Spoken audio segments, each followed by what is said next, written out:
So this is the Planet Organic project,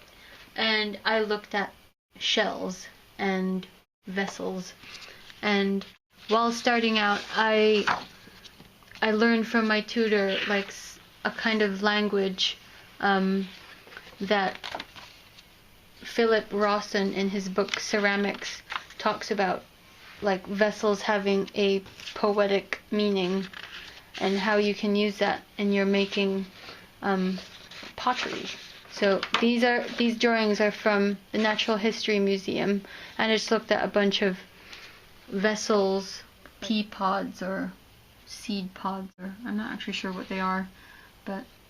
they're all hollow and they used to contain some sort of life. I started looking at shells more specifically just because I had access to shells,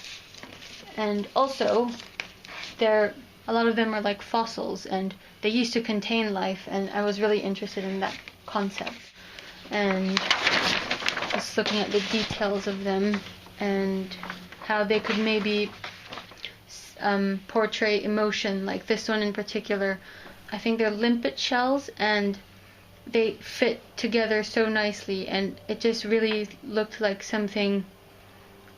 quite comfortable and something that would remind you of like a family kind of bond or something. And I was really interested in that kind of emotional connection between vessels.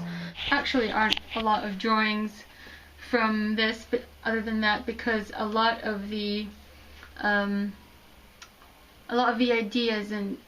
the development were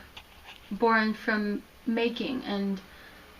touching the clay and working with it and seeing what happens. And like in this piece, it started off as a coil and I was supposed to build it up into like a hollow, a wide bowl shape, but where the bases started to protrude over here, I started to coil it again, to put another coil to make it thicker, but then it ended up